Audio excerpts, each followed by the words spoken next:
Well, welcome everybody to the Fixture release special episode of Forever Bristol City Cup podcast. I'm joined by a motley crew today. It's about 11:46 as we're starting up. I'm joined by the Suttons, father and son, Tom and Neil and Tom. Get it the right way around. And then joining us from Spain is Dave Tubby, and joining us from Downend is Dave Fevs. I don't know about you, but Fixture release day, it always seems a little bit like Christmas Eve, and you wonder, you're going to get, what's going to come. You probably know what your presents are, but you don't quite know 100% detail. Tom, you're the youngest of the crew. I mean, you probably still don't believe in Santa Claus, but does it? Not quite. Does it feel like Christmas Eve? The expectation. I think it becomes more of a reality when you know what the fixtures are, that the season's approaching. Because at the minute, it's all up in the air. Everyone's focusing on transfers. But when you get the fixtures, you sort of look for a few key ones. Obviously, there's no Cardiff to look for this year. But the Wrexhams, the Birminghams, you don't want to play them first. No, you really don't want to play them last. Either. Well, talking about who we're playing first, there's a strong rumour going around that we start the season Sheffield United away, Charlton at home. I've gone for Wrexham away, just so the TV boys can get the latest episode of Welcome for Wrexham in there, and we get hammered. You can just see it. Hope not. But Dave Tubbs, I mean, does it feel like Navidad Eve for you over in Spain? Well, my prediction was Sheffield United away, so if it is, go me.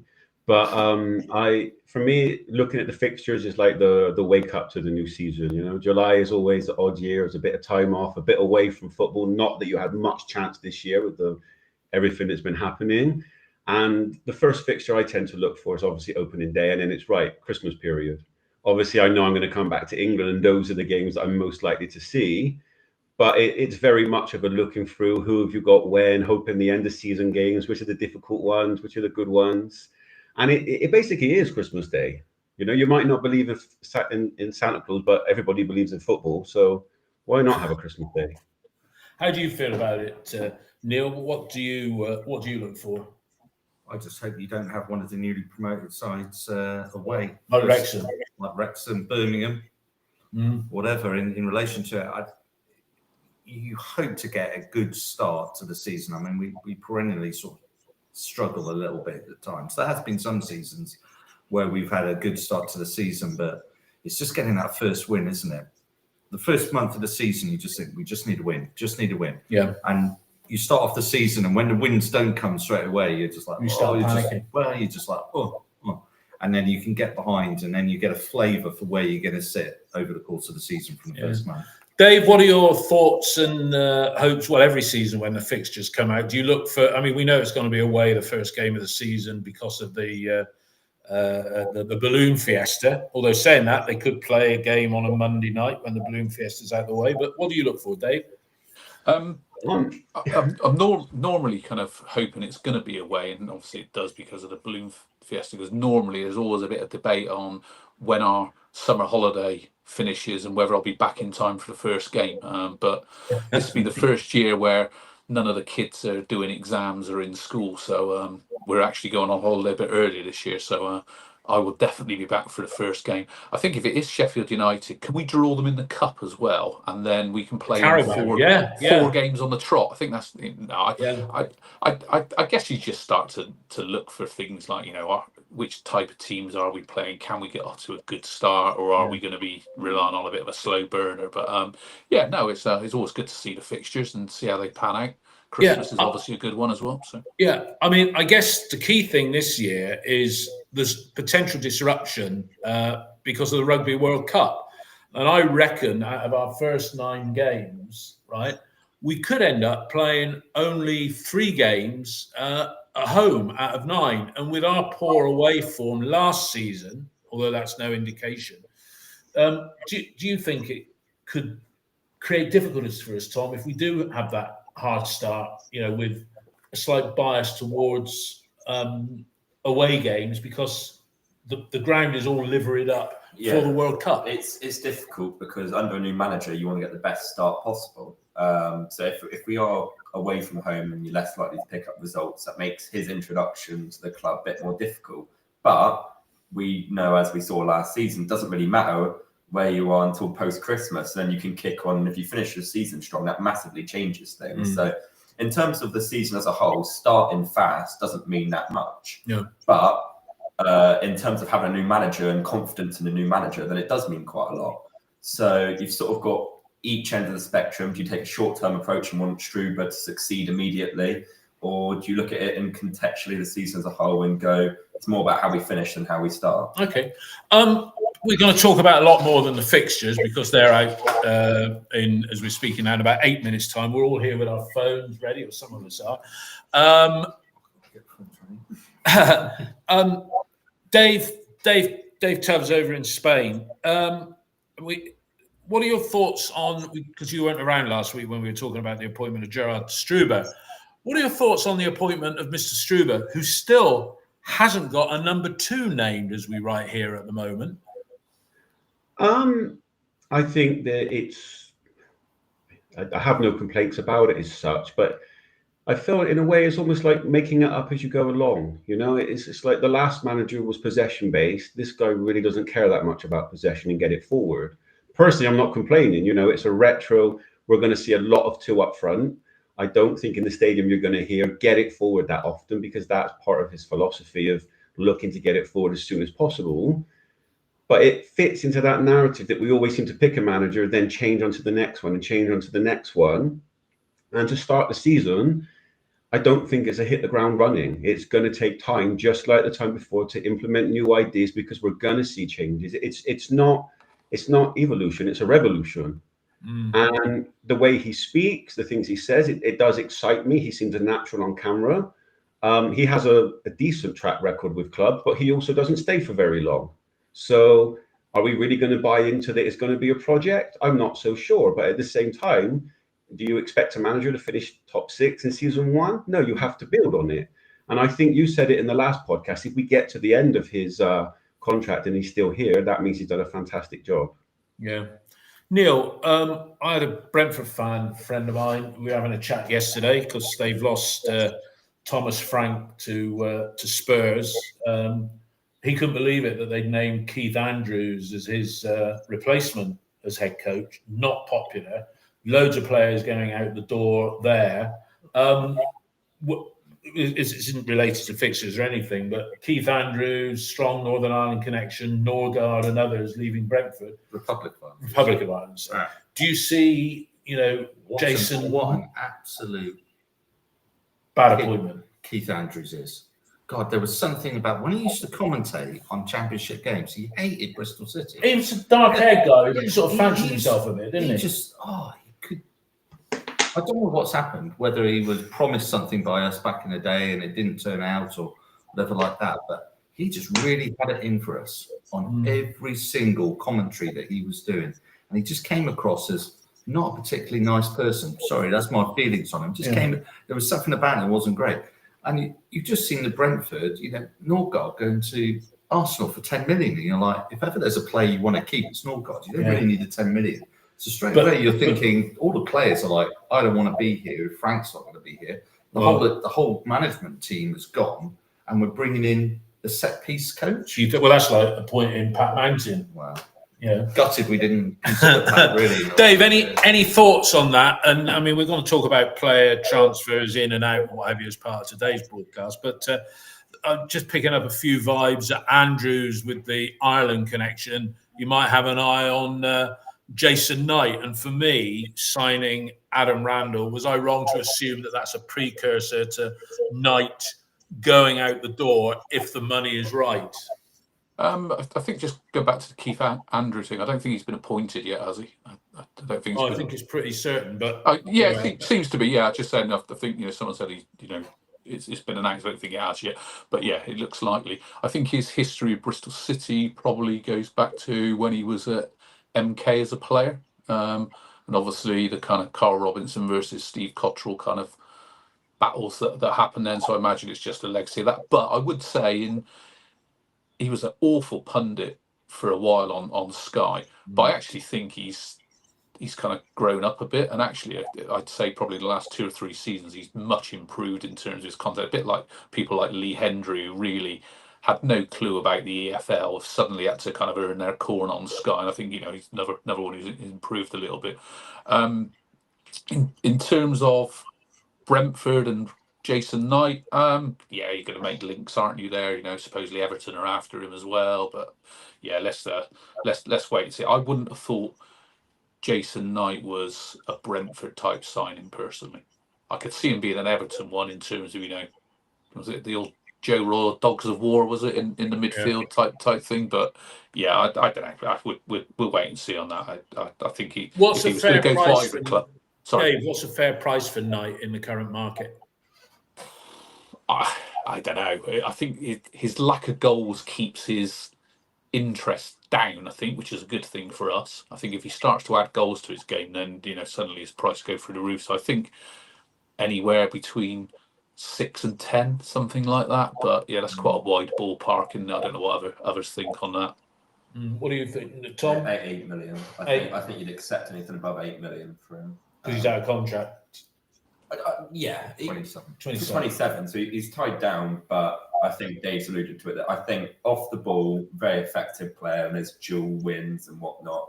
But in a team in the Premier League, you need to be at a certain technical level that I still think Knight can grow into. Yeah, he's only 23 still, so he's got age on his side. He's got age on his side, but I think he's still lacking slightly offensively in terms of involvement. I know he picks up the odd assist, but that's usually because he wins the ball high and then there's a shot straight away rather than. Okay, Dave Tubbs, what's your view on a fair price for Jason? I think that he has all the attributes to go a decent way in the Premier League. He, so much energy. He might not have goals, but it's not hard to see that he'd start contributing in that way. And it's a lot to do with the role he's being asked to play. You've got players in front of him that are doing other things. If you have a manager that asks him, right, get forward, drive forward, you might see a different side of him. You only have to look at Napoli with Scott McTominay. He's gone from a defensive midfielder to the guy that opens the door for them every time. Sometimes the goals that you score are down to the job that you're being asked to do for the side. But it's no surprise to me that Premier League clubs are interested in him. And I don't think it's a surprise for anyone, to be honest. Anyway, I can say, with less than a minute to go, we have the fixtures. We do. Say how. Those payoffs worked, didn't they? Yeah, I won't say how. I mean, I haven't asked Ian Gay if he could provide me with any inside information. Breaking news. This has just come onto my screen, but we're not going to say anything until my Fitbit strikes 12 o'clock, which we're not quite there yet. What I can say is that we're home on the last day of the season. And what I can say is, looking at it, was I right about the distribution of the fixtures? We'll come on to that any second now, because it's rapidly approaching 12 midday on Thursday, the 26th of June. And out come the fixtures for the 25-26 season. For Christ's sake, here we go. Right, this is it. Some of you have probably all got it already, but the rumours are true. We begin the new season away at Bramall Lane, Sheffield United away. Then on the midweek, there's a Carabao Cup game, still to be drawn. First game at Ashton Gate for the season. Charlton Athletic at home on Saturday, the 16th of August, or maybe not Saturday. We won't know that for a few days yet, I'm sure. Away to Derby County, bank holiday weekend, home to Hull City. Then it's the international break. Now, Sheffield Wednesday away is on the 13th of September after the international break. Anybody know the precise dates of the rugby? Because we've got Oxford at home on Saturday, September the 20th. That rugby's still going on there, isn't it? Maybe it's a gap in the rugby fixtures. No, but the ground is all going to be liveried up. Yeah, then we just have it liveried up. And accept it. And accept it. Is that going to be acceptable to TV people? I'm sure. Although they could. Yeah. So, has everybody who's in this got the fixtures at the moment? Yeah, Dave, have you got a copy? Yeah. Yeah. And Dave, I've got BBC's web page. It's up on there. It was up early on there, actually. So I'm looking at Christmas, and whereas last Christmas we had 2 home games back to back, this Christmas we're away on Boxing Day to West Bromwich Albion, And then 3 days later, we're playing Millwall away, home on New Year's Day to Portsmouth. That's interesting. We're playing Monday, Thursday that week, and then home on the Sunday, the 4th of Jan, to Preston before it's an away game in the Emirates FA Cup. If we look towards Easter, not quite sure what Easter weekend is next year. Yeah, it's the middle of April. Or is it? I don't know. Friday. Here we go. Friday, April the 3rd. We're away on Good Friday to Charlton, and Monday, April the 6th. All these actual dates. They've reversed the opening 2 games, haven't they, for Easter, basically? That's what they've done. Yeah. And then the final game of the season at home to Stoke City. Liam Manning doesn't bring his Norwich City side to Ashton Gate until April, assuming he's still there. And he's got all the biggest bits right. So he entertains us at Carrow Road on Saturday, October the 18th. I mean, you've all had a chance to have a look while I've been saying square root of F all over the last 30 seconds or so. Dave, what are your thoughts looking at the fixtures? Any runs or games that particularly catch your eye? Which Dave? Dave Tuvey, sorry. Oh, sorry. Well, obviously the first game is a bit of a difficult one, but at the same time, there's a score to settle. So that builds you into the season straight away. And then if you look at those first lot of games, Charlton, Derby, Hull, Sheffield Wednesday, Oxford, the mighty Preston, they're winnable games. You know, we spoke about it. We're not really running into what we perceive as one of the big boys post Sheffield United for a while. So in terms of a new manager, it's kind of the start that you want. I would say. Dave Febbs, what are your thoughts looking at the fixtures? Well, I guess, in true Fev style, we're going to play everyone twice, once home, once away. No surprises there. I think it's too early to say, really. I think one of the things I kind of put on Twitter yesterday was that I think there are 9 brand new managers for this season.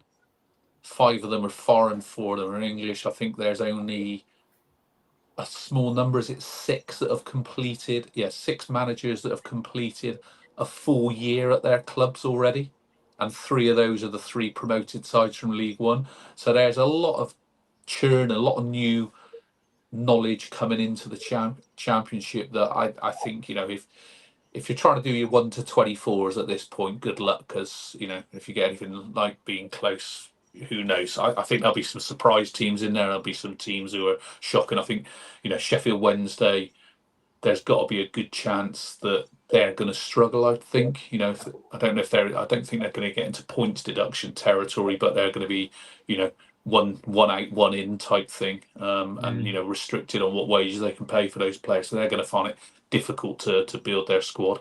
It's much of a muchness. I guess it is what it is, Dave, isn't it? There's no easy games. What are your thoughts looking at it? I think you've got on paper not a bad start, first 7.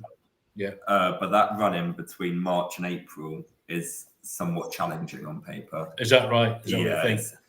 I mean, our March consists of Coventry at home, Leicester City away, Middlesbrough away, West Brom, I predict, will be strong at home, which isn't the easiest of months. And then in April, you've got Charlton away, Sheffield United at home, QPR, who I think will be decent this year, away, Norwich at home, which obviously will be Mann if he's still there, Southampton away, and Birmingham away.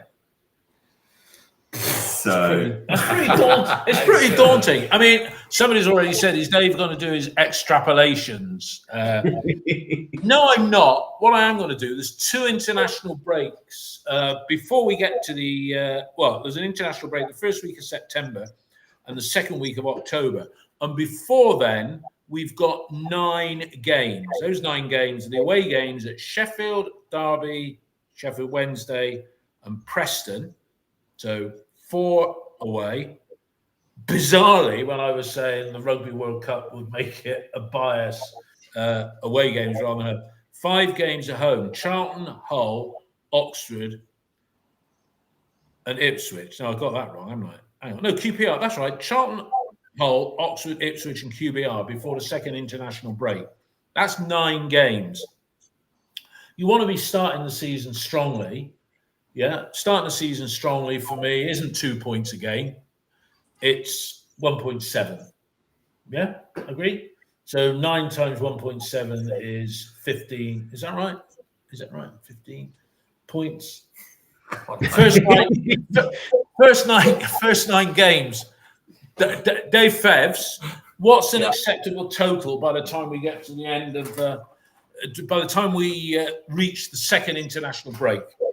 I think, early doors, a bit like Tom said, it's not necessarily about making a fast start. It's about probably making a fast end, isn't it, Tom? And I think what you want to be is just kind of nicely positioned after those opening 9 games.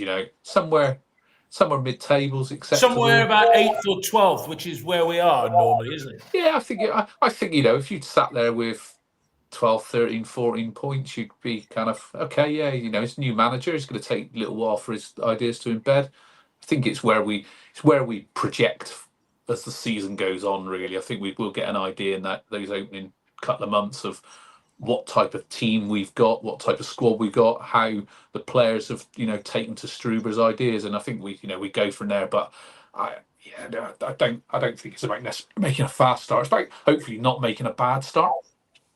Yeah, I mean, you're sort of alluding to 3-3-3 being acceptable. Just about 3 wins, 3 draws, 3 defeats. Dave Tubby, that kind of stuff. any thoughts on that? Well, first thing, in terms of the Christmas Day spirit, Boxing Day away is West Brom. The 2 Christmas games are away games. From my personal perspective, I know I'll be in the country there. I'm going to get to go to West Brom away as a Boxing Day game. That is a fantastic away game on Boxing Day. And the second Christmas away day is Millwall.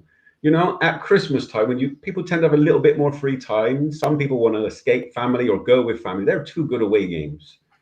So I think in terms of the Christmas lottery, we can say as away days, they have been won right there.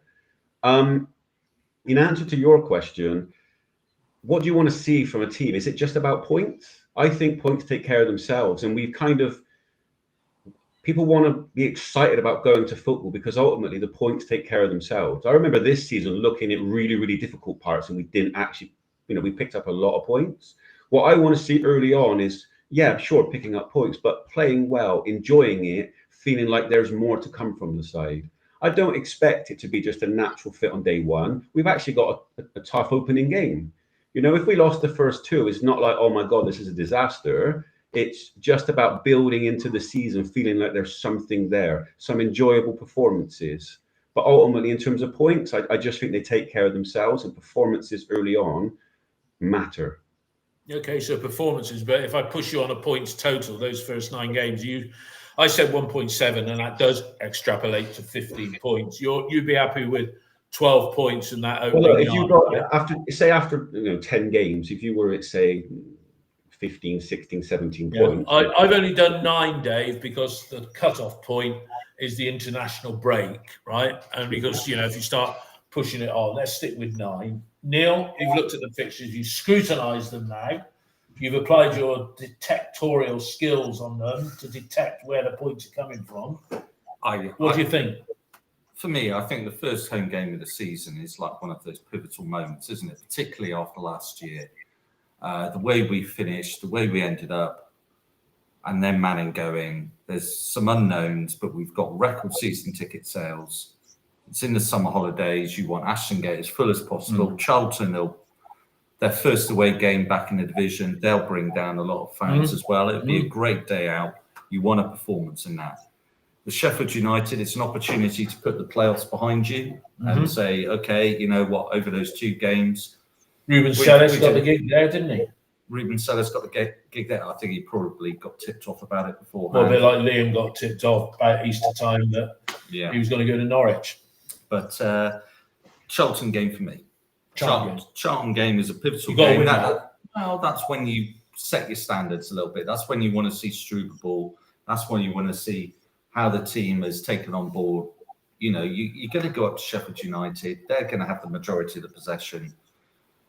Are we going to be able to actually influence that game in a way that we probably would do at home to Charlton? Okay. And also Derby away. We all remember last season at Derby, it kind of fell to pieces after the first 40 minutes. there's some natural comparisons to be made with certain games. You know, Sheffield United away this season wasn't great for the first 60 minutes, and it's what are you expecting to see? And if you look at early in the season, it's Derby and Derby. We want to maintain that home form, but some of these away games early on are very, very winnable. The first one, in a way, is it the worst thing in the world to get one of the more difficult away games? Well, I have to agree with you there, Dave, because everybody will remember I was there that August day 11 years ago, it'll be now 2014, when we went up to Bramall Lane on the opening day of the season against Sheffield United. The game that ended with promotion with Wade Elliott and who scored the other one? I think it was Aaron Wilbraham. Aidan Flint scored that volley the flop. No, not on the opening day of the season. It might have been. Anyway, we went to Sheffield United and defied all the odds. I don't think we defied all the odds, Dave. I think both teams were probably the two big favourites for the division, but away from home first day with a pretty new side, we were kind of all a bit, how's this going to go? And Wilbraham scored a great back post header, and Wade Elliott scored a great volley, and we won, and the season was off and running, or maybe it wasn't when we lost 2-1 at home to Oxford in the League Cup a couple of days later. But no, the league season was great that year, and I think that first game gave everyone a lot of confidence. Tom, your thoughts on the opening 9 games? Everybody seems sort of like the points don't matter at this stage as performances.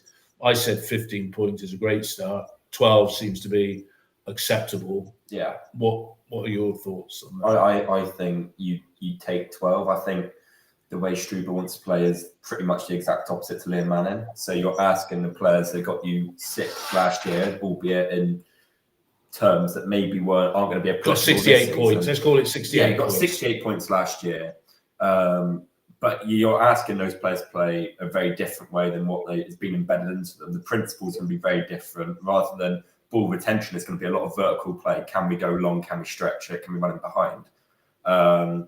Which is very different. So I predict that the opening month will be filled with very mixed performances. There might be a really strong performance in there. You might turn someone over 3-0 because teams don't really know how to prepare against that. But there also might be a 3-0 loss in there because, it's a very different way of playing. There's going to be a lot of adjustment within that team because we're not recruiting heavy. We're keeping the same core basically, and you're asking that core to play a lot differently than they did last season. So I think there might be an adjustment period there, and I think it's going to be a very unpredictable first 9 games. I don't, on paper it's easy games, but the way we're playing is so different to last season. Anything could happen.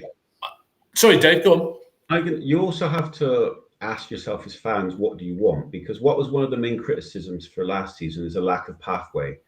Well, if you add in pathway players, they may make some mistakes. It might cost you some points early on. Are you then going to turn around and say that's failure because you've got a couple of points? No, you're not. You want to see a little bit of everything. Last season, we got to the end with players on literally their last legs.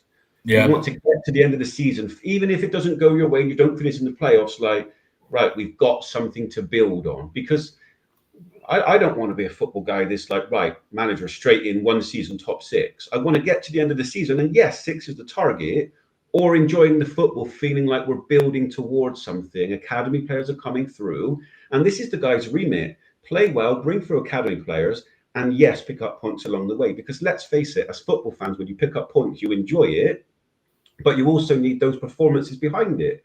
Because I know some people are like, yeah, it's a 1-0 win, but it's a tough watch. I don't want to be saying this season, well, that was a tough watch.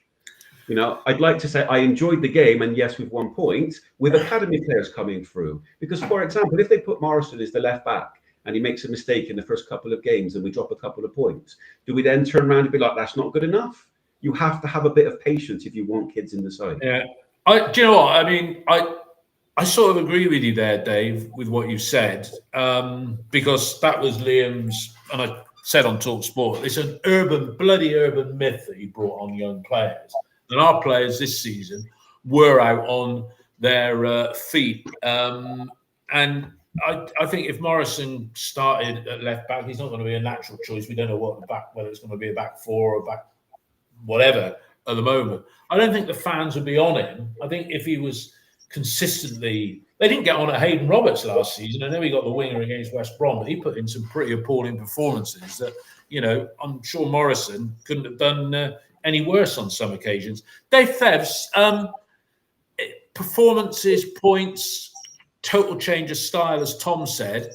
What are your views on what Tom and Dave have said? Yeah, I guess for those of you on here that are listening that read OTIB, you probably have seen lots and lots of comments for me. I guess I probably would like to cover this a bit earlier, but I think it's a bit of an admission that despite finishing 6th with Liam Manning, he hasn't met the objectives, and those objectives aren't just league position. Those objectives are pathway, financial, academy, etc. I'm probably a broken record on this, so apologies, but I think Liam sees recruitment as a shortcut to matching his aspirations, and I'm sure we'll see at Norwich him signing lots and lots of players. And if they've got some really, really top quality kids, they may get an opportunity, but he won't risk results for it. And that was, to me, the big downside. I'm putting 2 and 2 equals 5 here, but Steve Lansdown's comments in was it just before the playoffs when he was on Radio Bristol around, academy, I thought was quite telling. And I think that, it's probably turned a lot of people who kind of quite like Manning, the way he's gone, has probably turned them a little bit against against him. And I think he failed on that, or he didn't meet those objectives, in my opinion. 2 seconds.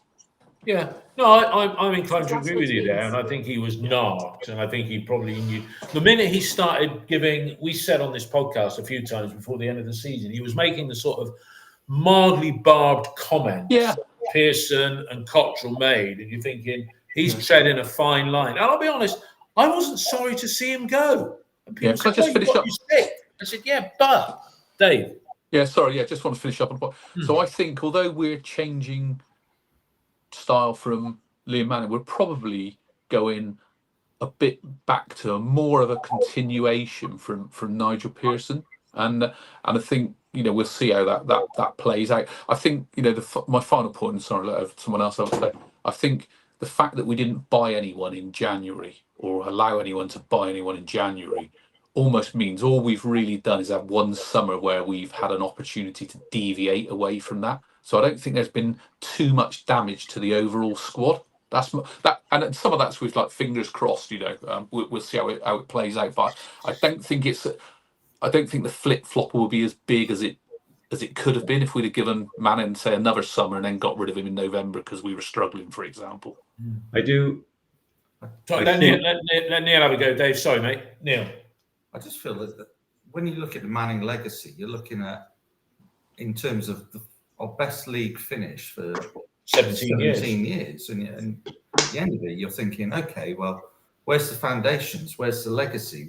That's why you got out. And then you think, financially, we're a bit up it, unless we either sell Knight or we get some money or whatever like that. We spent a lot of money last year. We gave a lot of 4-year contracts out to players that haven't performed in the way that we hoped they would have performed.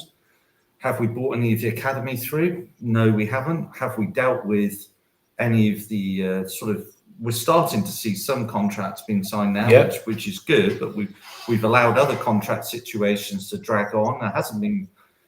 It just felt with him that there was a short-termism. I agree with what Faith was saying. There was an element of, I'm only going to be here 18 months, 2 years, I just need to show within an 18-month, 2-year period. Almost like Ashton to a certain degree, when he had this thing of, when we turned the profit, when he brought the Lord Kelly money forward. Yes. We turned the profit, and then the account showed he got a £500,000 bonus for. Well, he was forgetting it, and then you just think, is there short-termism there, or is there just wanting to build something and actually sort of move forward on it? I think we dealt with it in the previous podcast. I think last summer was a waste. In some ways, we had some scope there, and we went away from the recruitment that we did well previously, and we have done well in the past, and went and overpaid for a number of players. We did. Dave Tubbs, sorry, you come in with your piece. I think what both Neil Hunt and Febs have said, it links to a key point, is that the damage has not been too extreme, but it's Wells that's paid the price. Because ultimately, you could see a role in him as, you maybe if you're going to play two up front as the substitute striker and sometimes playing games. But ultimately, right now, with this team, we're talking about expectations. Where are the goals coming from next season? Who are the strikers right now? And what they have done is they've been very, very brave in telling Wells, no, thank you. You bring in your new guy, you want to implement stuff. But he was the stopgap. He was the fullback to know, okay, if it goes wrong, we've got a goal scorer. And now they have to absolutely back themselves in getting it right in a way where they got it so wrong last season. Because we can have all the expectations in the world. We don't have goal scorers up front right now. And that's where we're going to be light. And this season will be judged, in my opinion, on who we bring in to score goals up top. Yeah, and that's what we're going to come on to now, just other stuff, because I think we've done fixtures. Somebody's pointed out that both Bristol clubs at home a couple of times over the season, but that's not a big deal because they only get a few people turn up. As long as we don't get them in the Carabao. As long as we don't get them in the Carabao. I don't know when the Carabao Cup first round draw is, but 4:20 today, I think. And we're ball number 2. We're ball number 2. All right, let's talk about players. Let's talk about the players that have gone that we won't see again, or we didn't see much of them anyway. Seb Palmer-Holden went off to Gillingham. Is that right? Gillingham. Good luck to Seb. Naismith has re-signed for Luton back in League One. Nahki Wells. We talked long about this on the podcast. Dave Fevs, you surprised that Nahki has gone? I mean, I was chatting to somebody the other day that said he was having talks and then they just suddenly stopped. And that sounds like typical Bristol City, yeah. But, he did a great job for us last year, but he did turn 35 last month, well, this month actually. Inevitability about it, yeah? Do you think he had the option to stay, or do you think Struber said, no, don't want him, get the wages, gone?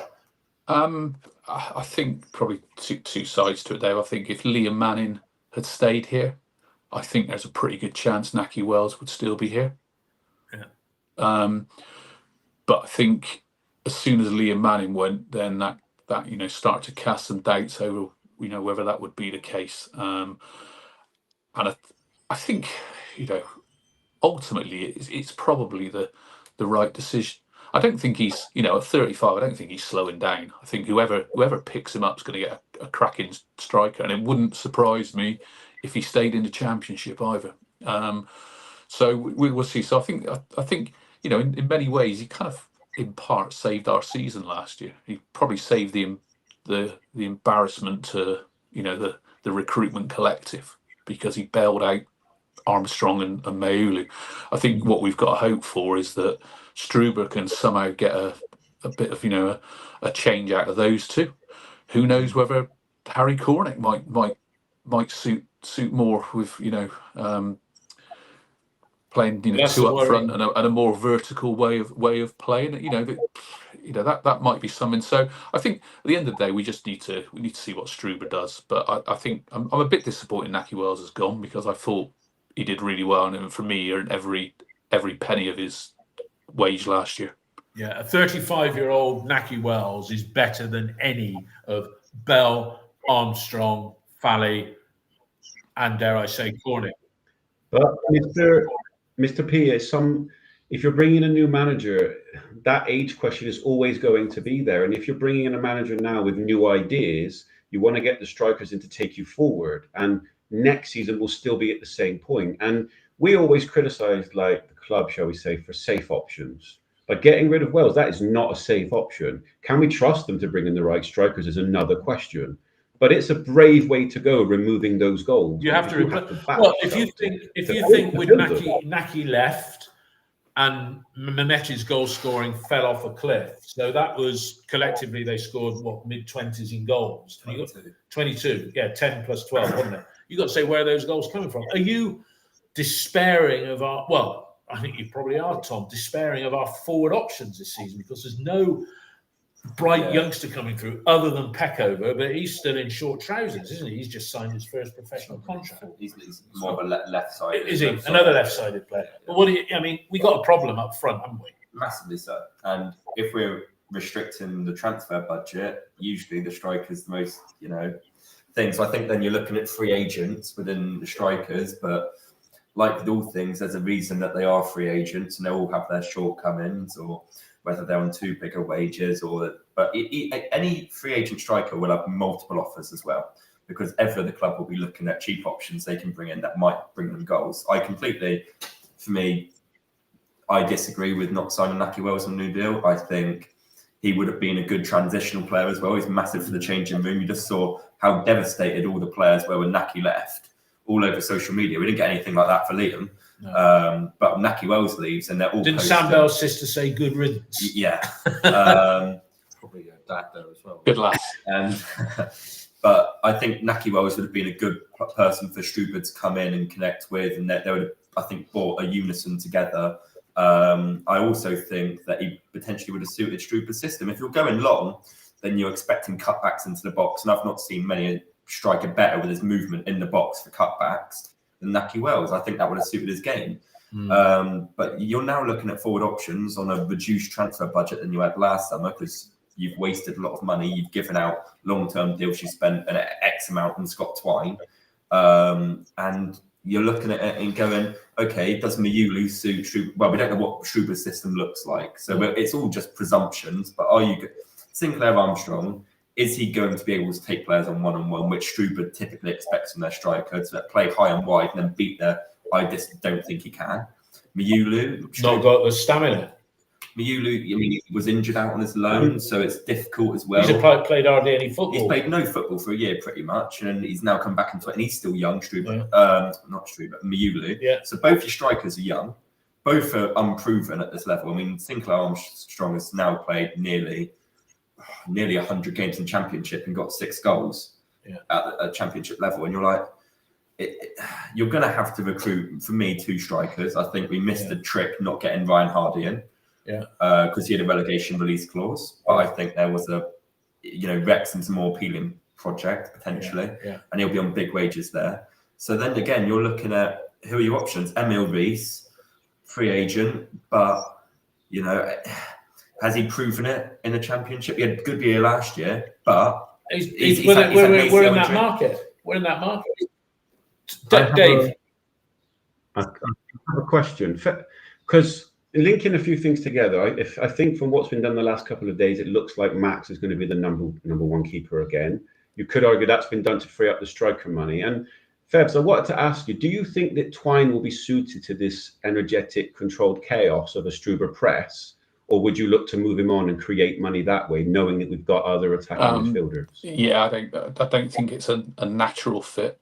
From looking at Struber's, I probably look more at his kind of Barnsley side than looking back at Cologne or Salzburg, because I don't know the players, but the types of players he played in the number 10 role for Barnsley are very different to a Scott Twine type. But I think he'd be adaptable. If it was me, I'd try and get some value out of Scott Twine and try and move him on and use that to create some budget somewhere.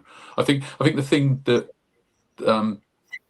Dave Tubbs, I don't know if you finished, I've answered that bit. I don't know if you had other things to say. If you do, I'll let you carry on. No. I think the other thing I was just going to say about Armstrong and Mayulu is, from what I'd seen of Armstrong before, obviously I hadn't seen much of Mayulu apart from video stuff, but Armstrong for me and Mayulu suit playing as one of a pair. And I think certainly if we look back to pre-season last season and a couple of the early games, when Nahki Wells was on the pitch with both of them, they looked better players. So it kind of goes back to Tom's point as well about Nahki being, a useful acquisition to the squad. But I think the fact that you have another striker with some striker instincts making the types of runs that strikers make for each other in a pair might see some better performance out of them. I don't know whether it's going to be the answer or not, but there's a potential positivity if Struber plays 2 up front, of that actually They might playing someone alongside. You know, if I looked at Armstrong alongside Reece, for example, or Mayulu alongside Reece, I kind of see a more potency there than what I do playing one of them on their own. And I think the other important bit to that is playing a 2 with a 10 behind in a press is very different to playing a 1 up front with two 10s behind in a press as well. And I think Mayulu last year when he played looked like he couldn't cover the kind of widths of the centre backs enough, and that was a problem. You don't have to do that when there's 2 of you up there. I think the other thing as well is I think Armstrong needs to improve his stamina, because early last season, you go back and watch those games, he pressed well for us.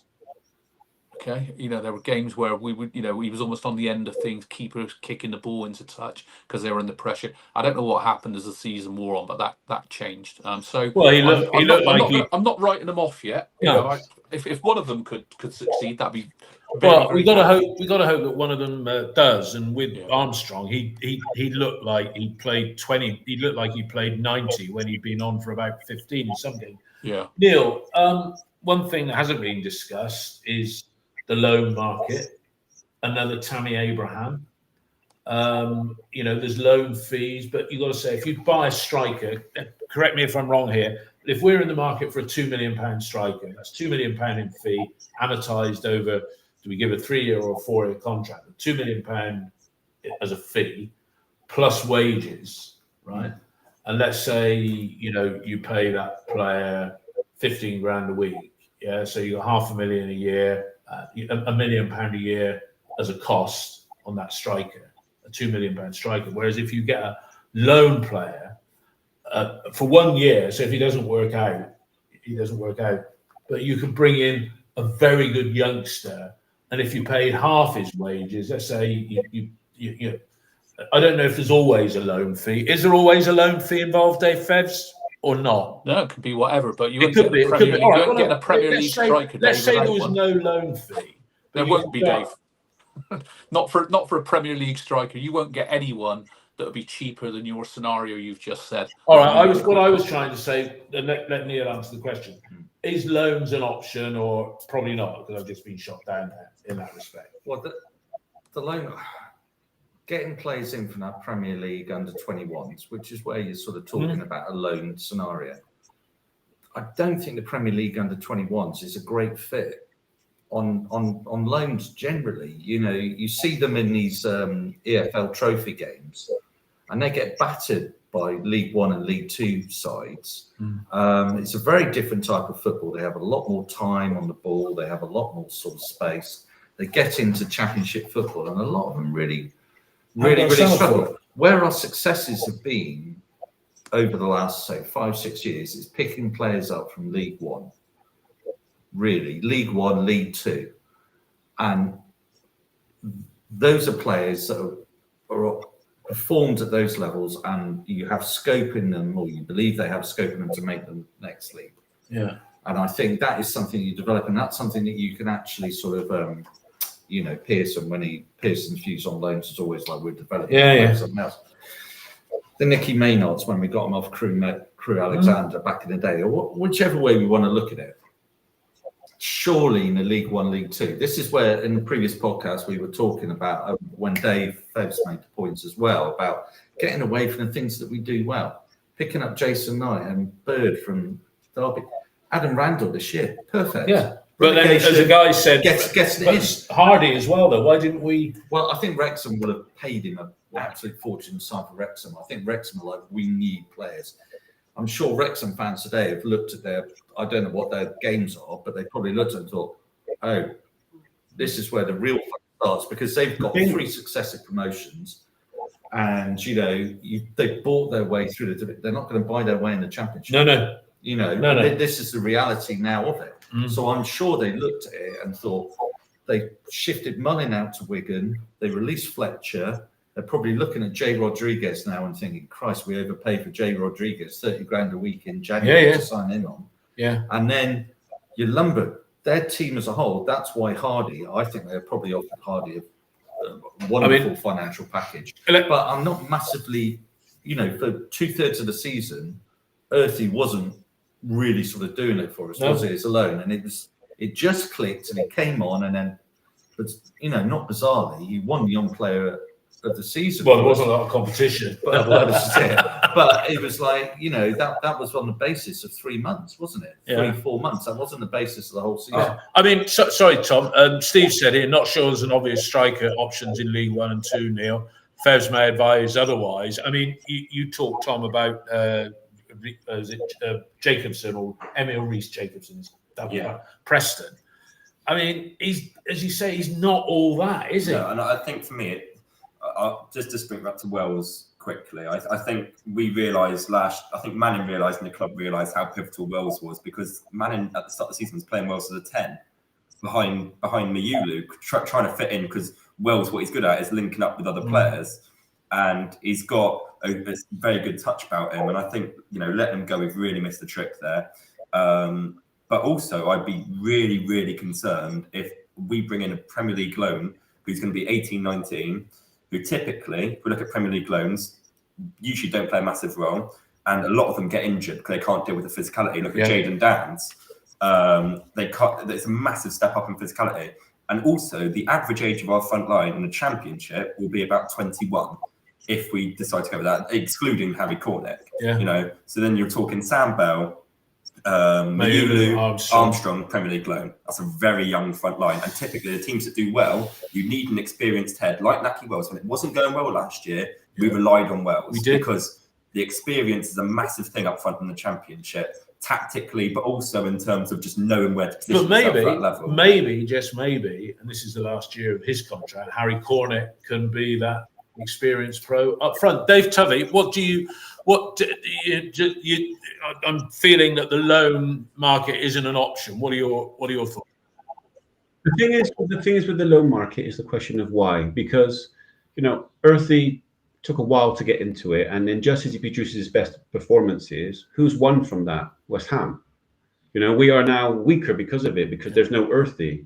This year we could have the summer of Stokes, because Stokes is our player. We sent him out on loan. He's got experience, and now we have a huge player coming back. The point of a loan, if you're going to get a loan in, ideally you want that to be the tipping point that you think gets you over the line. And if we're talking about building something, you can bring in that striker for a season, but if you have not got the option to buy at the end of it, you are improving someone else's player. And Fez has said that very eloquently many times. And it's either getting you over the line, or you buy someone acknowledging that you are building for this season and the next one, because you don't want to go there and just be finishing 8th or 9th and then the loan goes back. All right. You've spent money. You haven't contradict myself, Dave, and both Daves on that. If we had a loan with a option to buy for the right player, I might consider. I think Tom's point around trying to get an 18, 19-year-old Premier League under 21 striker is pointless, when unless you really strike lucky with a Tammy Abraham. But you're developing someone else's player. If you've got an option to buy them, that you can sink that loan cost and wages for a year because they're going to be yours for a really sensible fee next summer, then you can take that. You might argue, well, that takes some of the risk out of it, of trying to buy that player now.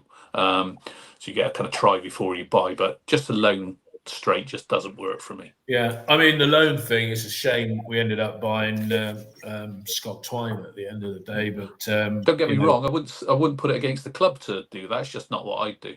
No, okay. Dave, talking about players going out the door. Rumours. What's a rumour? Zach Viner being linked with Belgian club Ghent.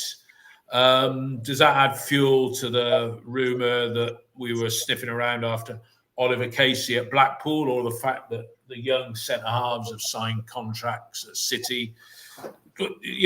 Would we sell Zach, and what's a good price for Zach? A couple of mil? 2.5 mil? Dave Tubby. Dave Fevs. I guess there's probably a combination of Zach with a year to go, as you've said, and other players have just extended, probably posturing for a new contract. There's probably, allegedly there's some truth in. I don't know if you can say allegedly and truth in the same sentence, but there's some truth in the Ghent rumours. You get my drift on that. I think what Zach needs to realise is that the last time he went through a set of contract negotiations, he was probably a pretty lowly paid player, and he pushed himself into being one of the highest, if again, allegedly, if not the highest. That might have been changed by Twine potentially. Now he's in a different picture. He's now one of our highest players, trying to angle for another contract extension. He's probably unlikely to get much uplift in his wages. So he's really probably only talking about extending his length, and that becomes a different set of conversations to going from, say, 5k to 15k, and I'm making up those numbers just to kind of make a point. So I don't know. I think value wise, you're probably talking 2.5-3 million. I think something like that. I wouldn't want to lose him though at this point. Quick no answers from the rest of the guys, because there's still quite a bit to cover off here. Tom, if Zach was to leave for 2.5 million, I know McNally's out till Christmas, but we've got a new signing effectively. We'll come on to Rob in a minute, but 2.5 million for Zach, and you'd say good luck and thank you. You happy with that, Neil? Yeah, I don't think they'd offer 2.5 million. I think it'd be more around the million mark. I think that would be insulting, to be honest. Well, perhaps, but you're talking about a Belgian club. They don't normally spend 2.5 million on a championship defender. But they might. Dave, Zach being a good servant of the club, 8 years, ever present for certainly the last 2, or not bad. If it's 2.5 million, you thank you very much. Best of luck. Good luck in everything you do in your career. You just have to. Yeah. My view is as well, just on terms of what the transfer budget is, and I know absolutely nothing, but I think personally that if Semenyo gets sold at a realistic figure, and for me that could yield probably 7 million, and if Jason Knight gets sold for 8 million, right, I think it's either or. I think if Semenyo goes and we sold Knight, that money goes to reduce the £20 million loss, whereas I think if Knight only goes, we're going to have about £3.5 million to spend. Now, as Dave Fevs always puts out, it's not like big lump sums, it's how you spend it. But let's look at what's been incoming so far. I'm going to shout these out. And they're incoming, and I include key contract extensions there. We got Tanner signed up, great. Pringis signed up, great. Stokes has extended his contract. He's the player for me. I want to see Stokes keeping Scott Twine out of the side on merit. I really do. Maybe Scott Twine will come good. Another youngster who's done really well to get his first professional contract. I think he played a few minutes in a Carabao Cup game. No, pre-season one to shot. Pre-season friendly. Leo Peckover, one of the bright young things coming through. But correct me if I'm wrong. 3 signings. Randall and Joe Lumley, and I'm going to call Rob Atkinson a new signing. I mean, again, coming to each of you, Dave, getting Rob back and listening to his interview. Dave Tubby, this is first. Rob seemed really pleased that he was back home, as he put it. Yeah, I thought that was a brilliant interview, and it is like a new signing, isn't it? Because he's not been around for 2.5 years. It is, and you can only imagine what Manning must have felt like when Atkinson re-signs a contract very similar time to the moment that Wells leaves. It's a complete reversal of everything. And at the peak of his powers a few seasons ago, he was a monster in that defence, and we know what he's capable of. And if he can stay away from injuries, and that loan may have done the trick with it, we've got a brand new defender, and we already know what they're capable of. He hasn't got that settling in period. I think it's a very good contract signing. Just hopefully now his injury days are behind him. It is like a new signing. Rob coming back, and he seems pretty pleased about it as well, doesn't he? Yeah, I guess he's probably not your atypical professional footballer from previous interviews, but that was the kind of like most enthusiastic I'd ever heard Rob Atkinson talk, and I think that's really encouraging. I think, we can talk about whether he should have gone out on loan last season to the Cows coming. Personally, for him, I think it was a great loan. But I actually think if we now look forward to this season, I think it was a good loan for Bristol City as well. Yeah. Because I think he's got over, hopefully, those mental blocks. He's managed to get over a little injury, a very different injury, don't get me wrong. Yeah. So he's got that confidence in his own mind. And I think he's a cracking defender. I was really worried that Manning was trying to make him the make weight and trying to get Harry Darley in, because Oh, I think that's Rob's another one. a better player he's all got round this than Harry Darling. infatuation. He has this infatuation with players, Dave, doesn't he? Yeah. And I know you've never been keen on Harry Darling, have you? No, not. He's okay. He's fine, but he's not better than Rob Atkinson in my opinion. Yeah. I mean, Tom, you look at our defenders. If McNally's fit, McNally, Atkinson, and as somebody said, Dickey, all going up for set pieces. I mean, you look at the youngsters coming through. There's a couple of good youngsters. It is like having a brand new signing, Rob Atkinson, of some note. I think I also know that Rob Atkinson really did not like Liam Manning, and there was a mutual. They just didn't like each other. So I think Dave alluded to it well there that Rob Atkinson has stayed because Manning's gone. I think Messina would have snapped your hand off Rob Atkinson. They absolutely love him at Pompey. Yeah. And it's a massive signing because for me, as a ball playing defender, he is our best. He is our best in terms of bringing the ball forward. What he lacks in potentially a bit of pace and whatnot. He's fantastic at attacking set pieces, which we were missing last year. We scored nearly no offensive set pieces from corners last year because Dickey is great. He didn't have the season that he had the season before, and Zach Viner's in the air is woeful. They put the centre back on the goalkeeper to occupy him. I mean, that's embarrassing. Yeah. Rob Atkinson will attack the ball in the air, which I think you can then expect another 4 goals from that. Do you think with Pringy signing extension and Morrison being around that, we might be tempted to move Hayden Roberts on for £500,000? Oh, I think you take even less than that for Hayden Roberts. It was a guy that you bought in on a free. You paid 0 transfer fees. So just get him out. Wages. But the thing with Hayden Roberts is he's not going to go up. He's going to have to settle and go down. So then you're talking about sort of a Harry Cornick situation of would you be willing to? And a lot of these players will go, well, I'm not going to be paid the same. I'm going to have to drop a level. So you get these players that sort of stick around. And I think Hayden Roberts this season might be a byproduct of like Harry Cornick, where we don't have a massive squad, but they're not even part of it. So what is the point in them? What is the point? Let them go.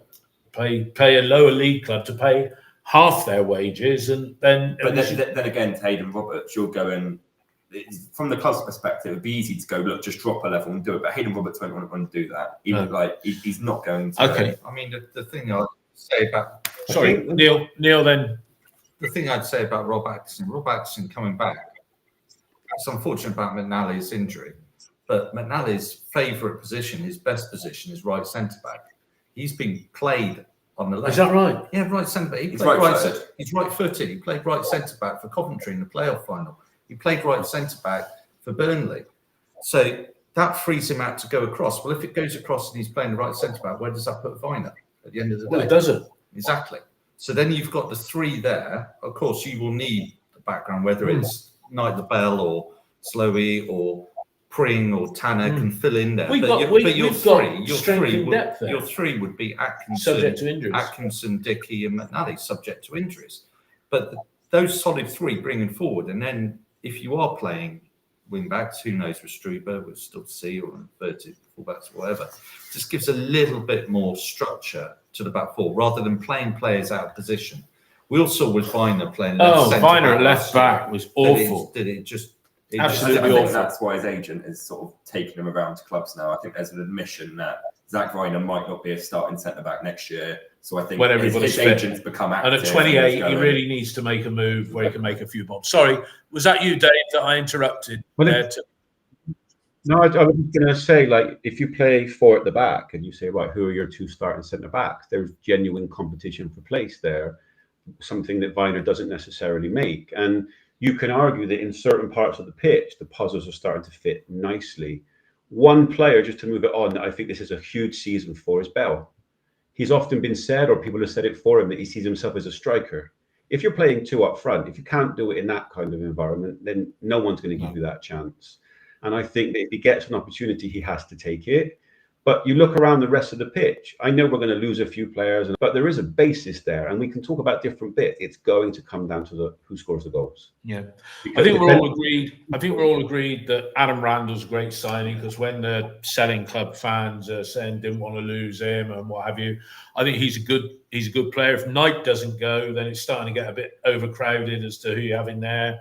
because Joe Williams. I mean, Joe did okay last season, Dave Fevs, didn't he, when he played? But I mean, you've got McGuane. You're starting to. We're not collecting players, but you're just looking to the. I wouldn't be surprised if McGuane goes. Oh, what do you think, Dave? Midfield, have we got overload in there now, particularly if Knight doesn't go?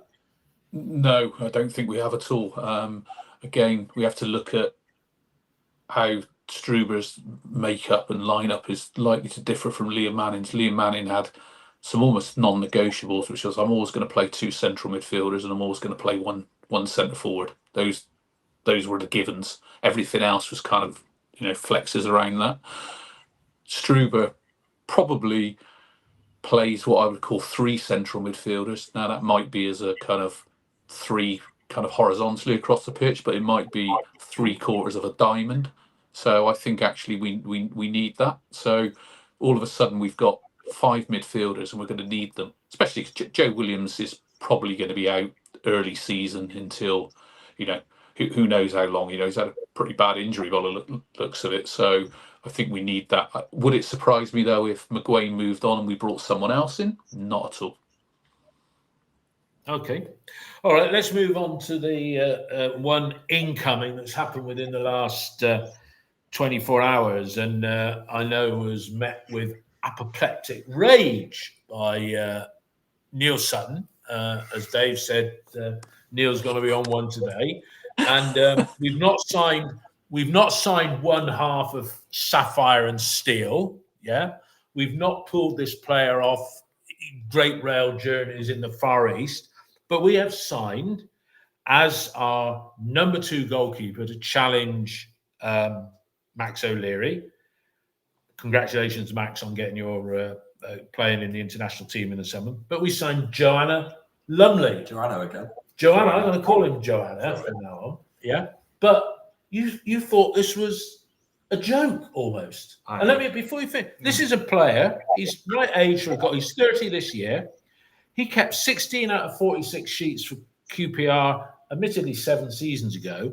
He went to Borough, played 39 games in 21-22 and 41 games on loan at Reading in 22-23. And then he played 3 games in the Premiership for Southampton last season.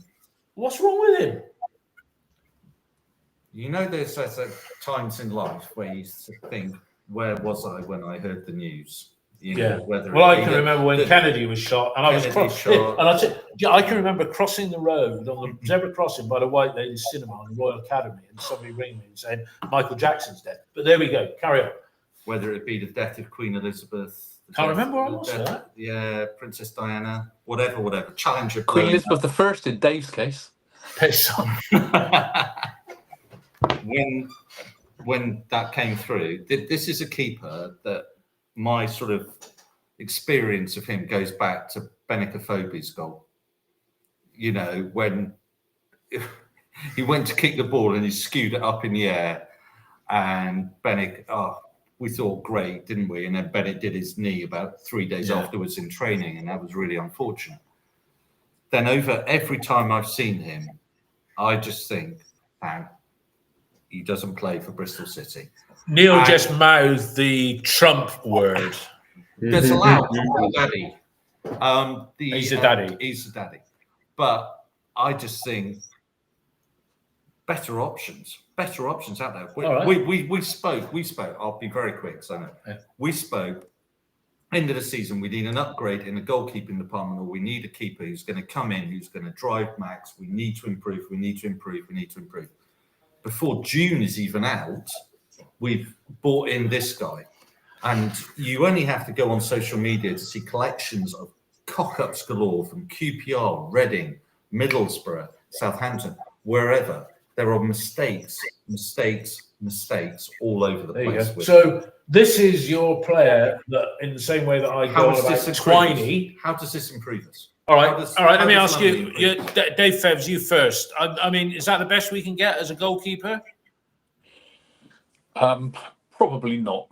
No, I think for me, when I think he made it onto OTIP quite early yesterday, and my first reaction, and most people know, I tend to kind of like try and give a bit of a pros and cons on a goalkeeper, but for me, he's not a good goalkeeper. Okay, simple as that. But this is me, and I tweeted out my kind of positive spin on this last night. My positive spin is he better than Bajic? Yes, he is. Assuming we don't re-sign Lewis Thomas and it frees up Casagrande and Joe Duncan to move closer to the first team, then I think it's a positive signing. So that's the only way I look at it. Ideally, I'd have tried to upgrade on Max O'Leary, but I don't think we can prioritise the limited budget we've got in that position. And I think, you know, everyone on this call is probably saying further forwards where we need to focus our attentions. And I think it's an okay signing. There's probably other free transfers out there that might have been a little bit better, might have been a little bit worse or whatever. But yeah, we obviously aren't spending money there. Dave Tubbs, your thoughts? I think hindsight will judge this one, because ultimately we do need to spend the money elsewhere. If you tell me that Max is the number one next season, but we bring in strikers that can score goals, I'll take it. However, if Max gets injured early on and he becomes the keeper, from what you guys have said and others have said, that could leave a little bit of a problem. So we might look back through the season and say Max has evolved and actually it was okay to bring him in. We could well look back and say exactly what Neil was saying and he saw it coming. So he's either Nostradamus or we're spending the money elsewhere. But it's difficult to judge right now until we see what happens in the season, really. Neil, do you share your Tom? Do you share your dad's pessimism? Yeah, I think he's just so. You've got a guy that Max O'Leary can make a mistake. I know you've recruited Joe Lumley, who makes even more mistakes individually. I think it's difficult because I think there's much better free agents out there. Typically, championship clubs don't spend money on goalkeepers. It's quite rare because it's a position that is quite unique in football. There's a lot of rotation. Goalkeepers tend to have a lot of clubs. I remember us signing Nicky Maypar, and he was a fantastic goalkeeper. And that was one that really challenged Dan Bentley. I think both of those have long gone now, and now we're stuck with Max O'Leary and Joe Lumley as your competition. Not great. I do think that I do hope that Lewis Thomas will be moved on. I think Joe Duncan, it would be a good option to stand there and warm up the substitute goalkeeper like Lewis Thomas did last year. But you know, it's not a great signing. I just hope that I can't imagine he's on big wages because it's only a 2-year deal. So you've not embedded yourself too deep in it. If he does turn out to be a certain ilk that we all predict he might be, if he gets the go, I think what will happen though is Max will be rested in Carabao Cup games, and I think you trust Joe Lumley because he's had 200 championship appearances to go. Well, you try him in the Carabao Cup. You try him in the Carabao Cup. No, that's fair enough. Give him a go in the FA Cup. That's fair enough. And you're not gonna. I mean, he was never going to play Bajic. Bajic was never going to play in that. Joe Lumley has a chance of playing in these cup competitions. No. I mean, for my view is nobody's come up with any names saying we could have got him. Lucy said there's got to be better options than him, and there could be some that's worse. And again, you're not going to go in and bring I'll call it a Premier League loan goalkeeper, young kid, prodigy, and make him be first choice. That's more of a lower league thing. You look at the Joe Whitworths, where you're like League 1, League 2, you trust that a bit more than Champions. Okay, I say coming to the end in a minute or two. Couple of. Are we all in agreement? Are we all in agreement that we're happy with Struber's appointment? I mean, I am. Yeah. Dave Fevs, just short answer. Happy with the fact we got Gerhard on board? Yeah, subject to all the pros and cons, but I'm kind of feeling fused again, Dave. There we go. Happy with his appointment? It's left me excited for the season, but let's see what happens. No complaints from me. Tom and Neil, okay appointment? Yeah, better than Rob Edwards. Better than Rob Edwards. I prefer him to the Edwards appointment. Yeah, I mean, I just see QPR today have got, is it Julian Stefan, the ex-Rennes and Strasbourg coach, but you look at his track record, it's not all that, really. And then they got Steve Gould as his assistant. Should we be worried that Struber hasn't announced a number 2 yet because the guys are on the grass training? Tom? No, because Hogg and Krause are yet to go, and I think as soon as they go, it will be announced that you bring in whoever it is. I imagine it won't be a long recruitment process. Struber will know who he wants. They have almost definitely made contact with these people. You just wait for the official announcement that the compensation has been done. Dave Tovey, do you think they're keeping their powder dry on announcing a number 2? Because sometimes in employment, if you replace somebody with somebody who's leaving, you can get a little bit of an issue there. Although Tom says that, Hoggy and Krause, still on the pay. According to the Eastern Daily Press today over in Norwich, they've already joined and they're going to be joined. This is an interesting one. There's a Lee Johnson connection here. We had to bring him in. That Liam Manning has signed Lee Johnson's number 2 at Lommel when Lee has gone full-time now. And that's a guy called Ryan Gary, who was the England under-18 coach at some stage. So Liam's going to have Krause, and this is what was in the Eastern Daily Press today. Krause, Hoggy, and this guy, Ryan Gary. Dave Fez, do you think Liam his mind was elsewhere in the last 3 or 4 weeks of the season with all this stuff that seems to be happening very quickly? I think as soon as Norwich pulled the plug on Torrup, I suspect they did that, having had some little nice conversation with Liam Manning or his agent. So, yeah, it wouldn't surprise me at all if he was having conversations with Norwich or Norwich's recruitment side of things ahead of the end of our season. And am I bothered about it? Not really. It happens in football. So, yeah, we just get on with it. And I do think Hogg and Krause will be, if they're not already at Norwich, they will be soon. And I'm sure Gerhard will be bringing in one of his own assistants as well. Once again, no ITK on that. I just think that'll be what happens. It'll be there was a New York Red Bull coach who resigned from his position last week. Yeah. There was a rumor that it might be him. You got any thoughts on that, Dave Tovey, at all? No. I think that he's probably got his plans of who he wants to bring in if he hasn't already, and you just got to be patient. He's got a lot of work to do. He has got a hell of a lot of work to do. Some of you have said today, we got to retrain the mindset. It's a totally different philosophy, and it's only 5 weeks' time that the bloody football season kicks off. 5 weeks, and we haven't even got a training camp yet. You'd rather do it now than I think Dave Fev's alluded to in November when it. This is true when you're midway through the season. Yeah, right? You get a whole pre-season. You do.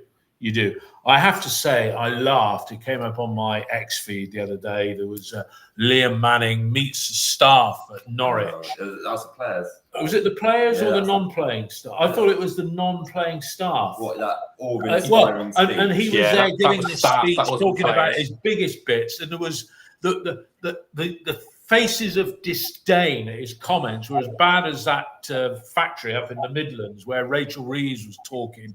And in fact, I know somebody who works there, and they said it was so funny where everybody in the background looked blank. And one of the guys on the Norwich thing, he had a face that looked like Tommy Conway's when Liam Manning addressed the players up at the HPC following his appointment in November.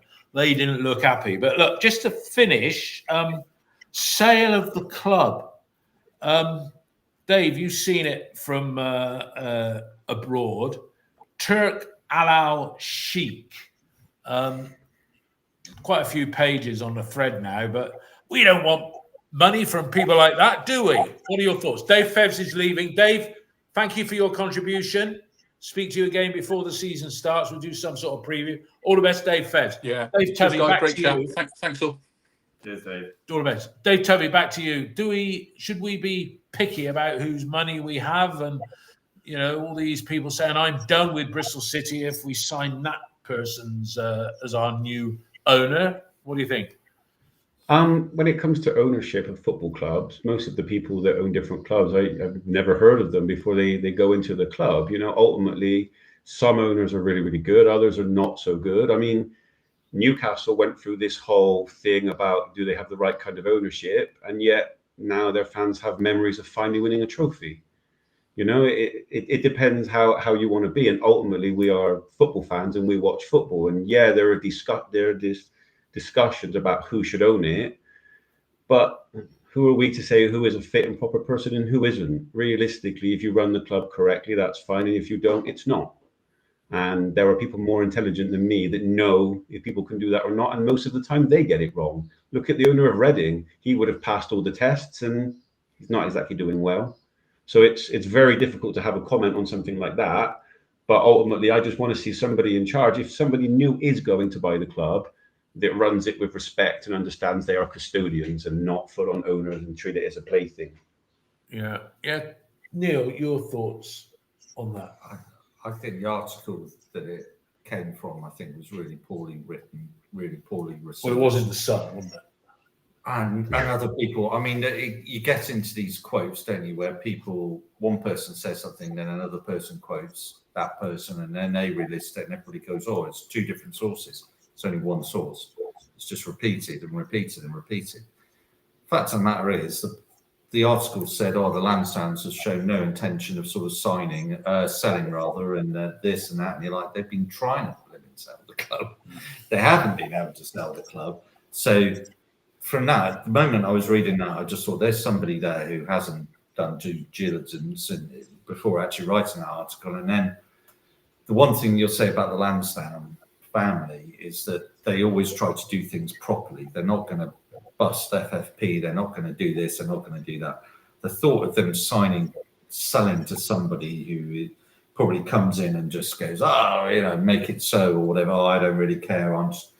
It just doesn't look the type of person or the type of scenario in which he would sell. It's more likely that he would be looking to sell to somebody in the corporate world, or whatever, like an American. You mean like somebody who bought Birmingham and even doing a sporting quarter and everything like that? Or somebody who bought Ipswich, that a certain person was out trying to sell our club to and invariably sold. But Ipswich is just a football club. It's not a whole bag of other sports. And the whole Bristol sport is very difficult to. If you're selling Bristol City, you're having to sell Bristol Bears as well, and the rugby club, and the women's team, and the women's rugby team. Yeah, it's hard to buy. It's so much to it. It's not just a football club, and like you said, they've been trying to sell for a while. And when you look at the catchment area, the opportunity for a legacy somewhere, you would think it's a football club that people were going, hey, look at that club. But it doesn't happen because there's so much around it. It's a fantastic opportunity, I think, for investors at a football club to actually push on. I think people have done a bit of due diligence and they've looked into it. It's a mess. They've looked into the business model and just thought the operating costs. And they're just like, what is this absolute mess? I don't want to buy a rugby club. I don't want to buy a basketball team. I don't want to get involved. No, they just want a football club, and they want Bristol City, right? And you can have the football. This is my view: is that you suck the football club out of the Bristol sport thing, and they just happen to play at Ashton Gate, which is our spiritual home. And maybe if you suck it out of the football club, suck the football club out of Bristol sport, and the football club maybe owns the training centre as well, so that is their base. That's some bricks and mortar. And I think that is the way that Lansdowne can have this legacy of Bristol sport there forever and a day, because he is putting his hand in his pocket every year to the tune of 15 million. And he's supporting the Bears. They make losses, the basketball makes losses, everything makes losses. We're not talking about this wonderful business, Bristol sport, that everybody looks at and goes, God, that's a wonderful concept. Let's follow that on. I haven't seen too many other people in this country think we need to create a Norwich sport. We need to create Well, Birmingham are doing a sporting quarter. Tom, you got any view on this? Young man, sort of principled in terms of where the money comes from. It's dirty money, because of human rights and everything like that. Do you think people have been virtue signalling on that thread on the forum of I'm done with City if his money comes in, or are you?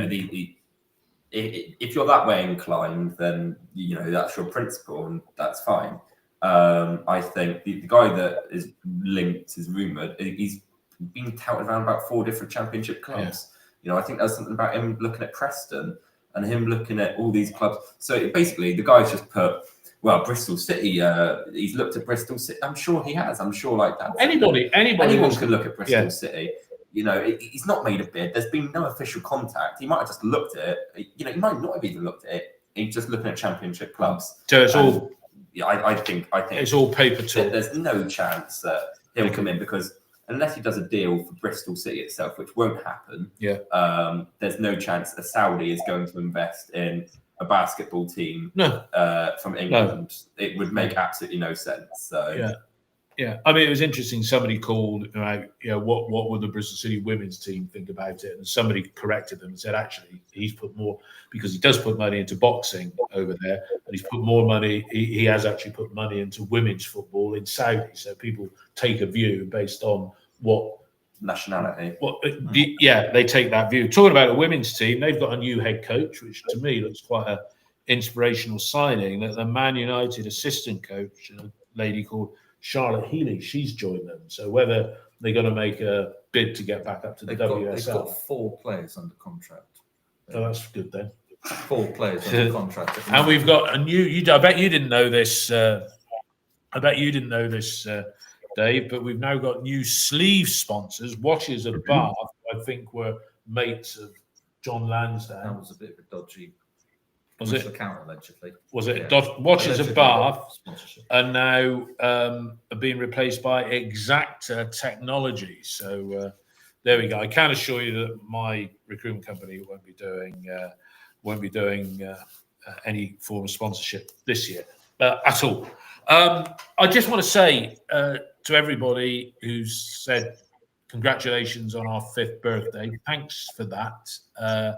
Lovely comments on there from a lot of people, and I've got 3 people here. Dave's just gone as well that have been. That's Tom and Neil, and you, Dave Tovey, Dave Fevs, Mark Tovey as well. I spoke with Mark last night. He's still a little bit poorly, but he's going to be coming back very soon as well. But it's all well and good me sitting here spouting my mouth off, but I couldn't do it without you guys. So thanks for that. Any final thoughts? We'll start talking about matches once the players are back in training. Any thoughts you want to add at this stage, Dave? Just in general, any topic you want to throw out there just before we wrap up?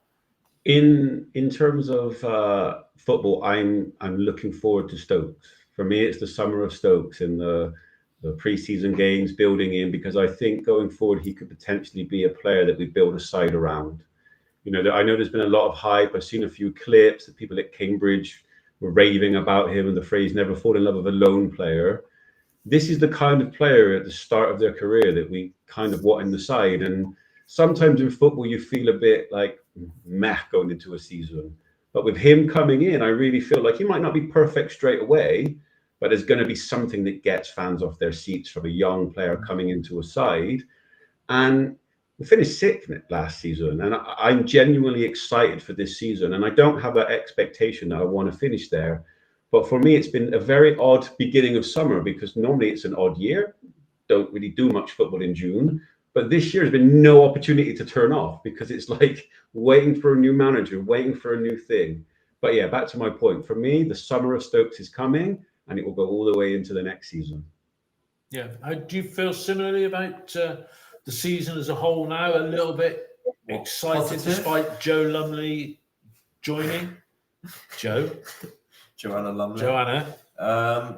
I think we'll struggle next year. Gut feeling. Not to be pessimistic. Oh, come on! Already not even kicked a ball yet. I think it will be I think it's a massive adjustment in the way we play.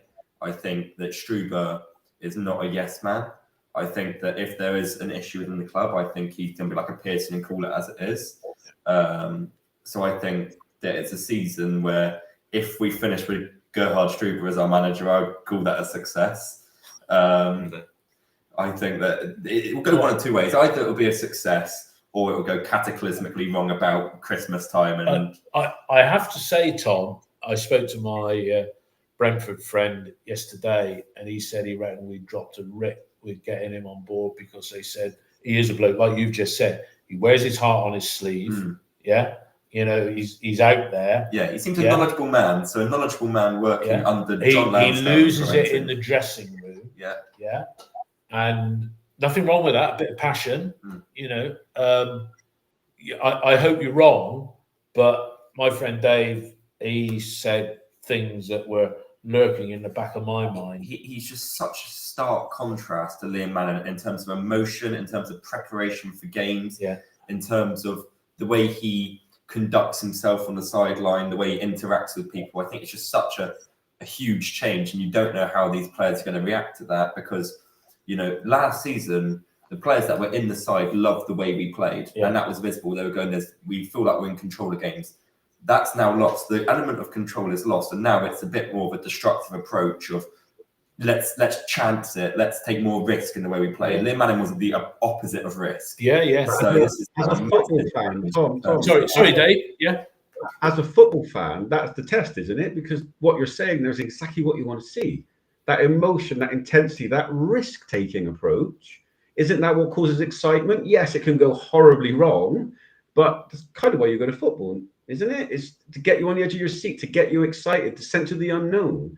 It's, for me, it could go terribly wrong, but if it goes right, you know you're going to enjoy it. Oh, if it goes right, Dave, I totally agree. Happy bloody days. I am more happy with though my pessimistic approach comes from I'm not sure how we're going to take to his system, but I feel like we're going to be the most entertained since we've been since Nigel Pearson's been here, because Manning was not entertaining, and I actually think the club have gone back to their front foot attacking football stance. Because under Manning, it was not front foot attacking football. As much as they tried to display it to us as the fact it was not.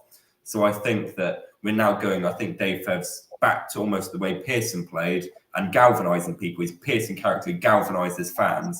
So I think that there's going to be a real, perhaps, love for Gerhard Struber, but he might not share that with the upper people in the club because he might find them out quite quickly. He may do. Okay.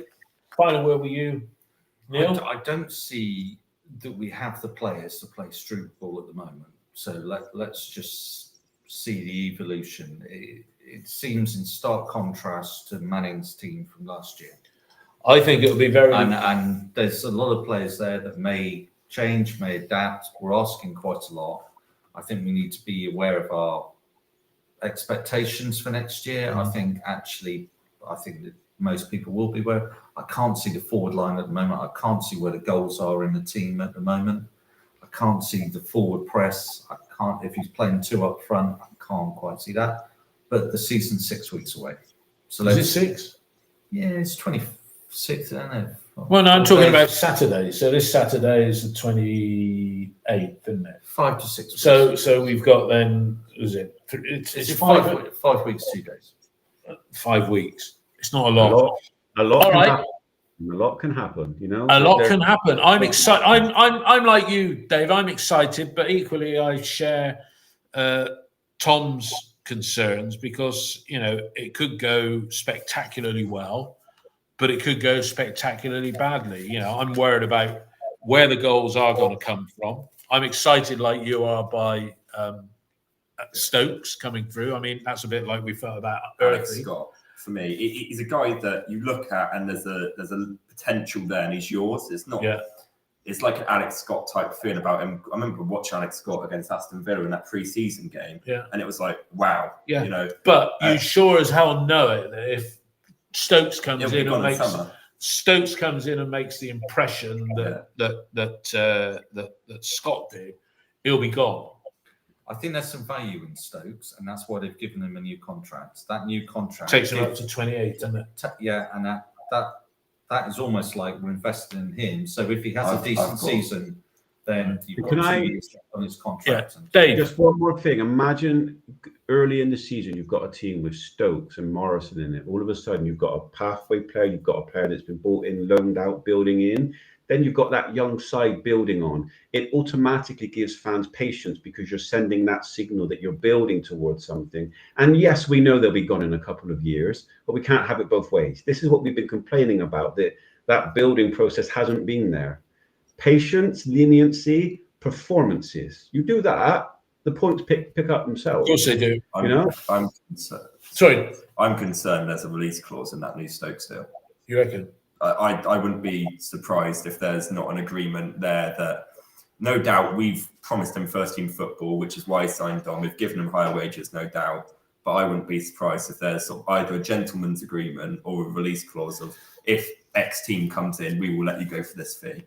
So I think there'll be an element of that in Stokes' new deal. Here's an interesting one to listen. I haven't watched any of it, but I had somebody ask me if I watched any of the England under-21s and said Alex Scott with a new hairstyle and street. He's got support on it. He's got his broken jaw support, but he's playing really well. Dave, have you watched England under-21s? I've been drinking a lot of alcohol, so You haven't been? Have you watched? I watched a bit. Yeah. How's he doing? He's playing really well. I mean, Is he because he's been a bit flat his whole time at Bournemouth, I would say. Is he playing well enough that he could attract a move? And have we got a sell on for him? We'll have a sell for him, yeah. But I think his main aim is to establish himself in that Bournemouth team, which I think he can do next year because there's a lot of turnover at Bournemouth. They've sold key players, and they don't, me and Dad speaking about it, they don't actually need to sell Semenyo. If the Sabani goes, they would have gathered over 100 million in transfer. Well, 150 with Kirkes going. Yeah. So they don't need to sell Semenyo. So I'm worried that they won't sell Semenyo. And we will end up with another contract to 2029. Yeah.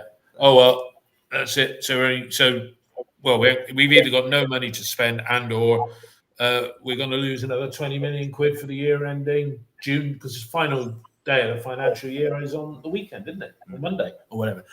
Dave Tubbs, I'll be speaking to you before very long, because we'll do some previews and what have you. I'm sure we're watching the pre-season games. What ones are being arranged, if any? I know a few have. So we get a flavour of what Struber's looking at. So Dave, thanks for your contribution today over in Spain. Neil and Tom, thanks for yours. And again, everybody who's watched, and if you're listening on Spotify, great. Thanks for listening as well. I put out the very first Forever Bristol City podcast interview on OTIB the other day with myself and Ian. And I also put on the tape. What's that? Put on the audio of the day Lee Johnson web, because it's coming up week after next, the 5th anniversary of his departure. Emotional day. But I will be putting up some of my in conversation with, bit like a cider with, but in conversation with pieces over the next few days. And that's going to be people like Gary Shelton, Joe Royal, John Ward, Sean Taylor, Alan Dix, a few names like that. So keep an eye out for those posted on the Fans Forum One Team in Bristol. But everybody who's listened, thanks a